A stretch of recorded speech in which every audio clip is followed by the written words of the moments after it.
It was 2 a.m. and I was alone in the hospital pumping room. The air smelled like disinfectant and burnt coffee, and the only sound was the steady whine of the breast pump. My name is Lauren.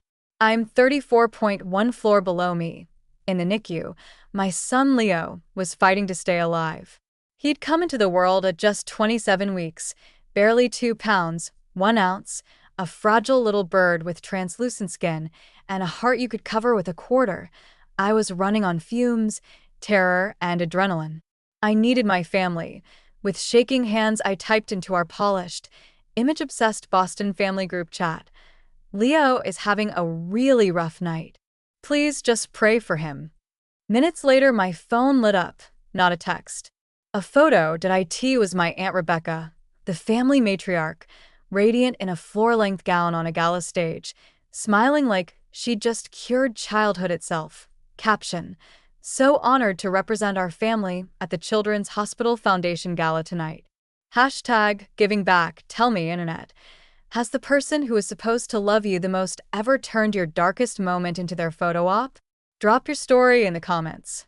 I'll wait, because that picture wasn't just tone-deft. It was a manifesto. See, in my family, we weren't people. We were a brand.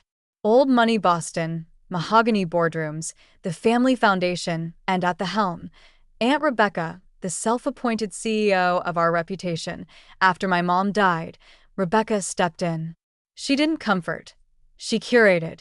Anything that didn't fit the narrative of perfect, philanthropic, unbreakable was a crisis to be managed, spun, or buried. My husband Ryan, architect, tall, good in a tux, approved at job writing grants for gritty nonprofits, addiction, homelessness, domestic violence. Quietly embarrassing. Rebecca's foundation preferred to solve those problems with a giant ceremonial check and 0 fingerprints. Lauren's always been the sensitive one. She'd say at dinner, smiling thinly. Translation: emotionally inconvenient. The biggest mark against me? I couldn't deliver the next heir. 2 miscarriages. 2 times the family treated my grief like spilled wine at a benefit. Dab it quickly, pretend it never happened. When I finally got pregnant with Leo, Rebecca's response was a tight smile and, let's all stay calm this time, dear. For the baby's sake. So when Leo arrived early, blue, silent, and was whisked away to a plastic box, I became the ultimate liability. Preemie in the NICU? Messy. Public. Unphotogenic. That gala photo was her way of saying, I'm here projecting strength. You're there projecting weakness. Pull it together. For 5 straight weeks I lived in that hospital. The NICU became its own planet. Time measured in grams gained.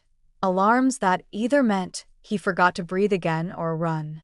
I sat by his isolate 12 hours a day reading picture books to a baby who still had tape over his eyes. Did I send updates to the family chat?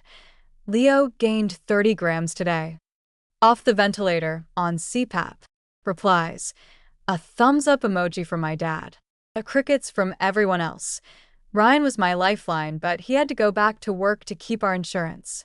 We'd collapse next to each other at night like 2 ghosts who happened to share a last name. The only people who showed up were strangers, other NICU moms in the pumping room. We built our own text thread, celebrated first bottles, held each other when someone's baby coded. They became my real family. Then one Sunday I opened Instagram and there it was. My dad, stepmom, Rebecca, cousins, all laughing at a polo match, champagne flutes raised. Caption: perfect family weekend. Like Leo and I had been photoshopped out of existence, I stopped sending updates. The question eating me alive wasn't, will my son live? It was, why do they hate me this much? Turns out the cruelty had levels I hadn't unlocked yet. Week 5. Leo was stable, NICU speak for not dying today. I was in the cafeteria stirring cold coffee when my phone exploded. 73 missed calls. All from my brother Ethan. I called back. Lauren, where have you been? His voice was shaking. Aunt Sharon had a massive stroke. Mass General. It's bad. Everyone's here, and Dad's asking why you're not. I laughed, one sharp, ugly sound. He's hurt that I'm not there? Ethan, where has he been for 5 weeks? No one has visited. No one has called. Nothing. Dead silence on the line, then. What are you talking about? Rebecca told us she's been bringing you meals, sitting with Leo, so you could sleep. She said the doctors banned visitors because you were unstable. Postpartum psychosis. That you begged for total privacy. The world tilted. Ethan showed up the next day. He scrubbed in like his life depended on it, stared at his 2-pound nephew, and started crying. Then he went full investigative journalist on our own family. That night he sat me down. It's worse than we thought, Lore. Rebecca didn't just stay away. She weaponized your mental health. Told Dad the doctors said you were a danger to yourself and the baby. Used your depression after the miscarriages as proof. Convinced him that by staying away, he was protecting you. She didn't just ghost me. She staged a 5-week character assassination to keep the family portrait flawless. Classic narcissistic gatekeeper move. Control the narrative, control the people. Ethan set up a group video call that same night. I carried his laptop to the NICU window, angled it at Leo's isolette. The blue Billy lights, the nest of wires. Their faces popped up. Dad, stepmom Brenda, cousins, and in the back, arms crossed, Rebecca, ice calm. Dad started, voice breaking. Lauren, we had no idea. I cut him off. My voice was steel. Look at your grandson. 5 weeks old. 2 pounds, 1 ounce. Fighting alone because you all believed a lie that was easier than picking up the phone. Dad's face collapsed. Brenda sobbed. Rebecca snapped. You're being hysterical. This is exactly why we kept distance. I leaned in until the camera caught every inch of my exhausted, furious face. Tell me, Rebecca, how was the gala?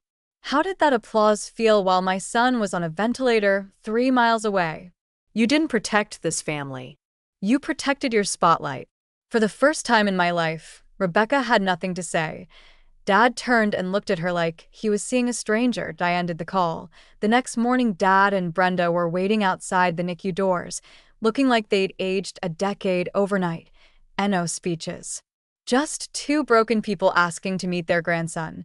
They scrubbed in. Dad, this man who only ever wore Brioni suits, stood over that isolette and wept like a grandfather, not a patriarch. 10 weeks after he was born, Leo came home, still under 5 pounds, but breathing on his own. A week later, the intercom buzzed. Rebecca.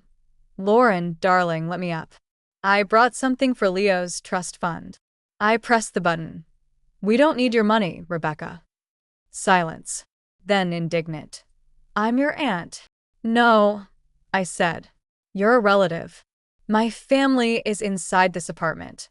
You're not welcome. I disconnected. She buzzed 3 more times, then left. Leo's first birthday was loud, chaotic, perfect. Ethan hoisted him like Simba. Recovered Aunt Sharon told stories. My NICU warrior mamas brought their miracle babies. Dad sat on the floor, helping Leo rip wrapping paper. I looked around at this messy, chosen family and finally understood. Blood doesn't earn the title, family. Love does. Showing up does. Telling the truth does. Walking away from toxic relatives isn't betrayal. It's the moment you decide your piece is worth more than their performance. Tell me in the comments. When did you realize who your real family was? Who showed up when the cameras weren't rolling? I'm reading every single one. Red Heart, ask anything.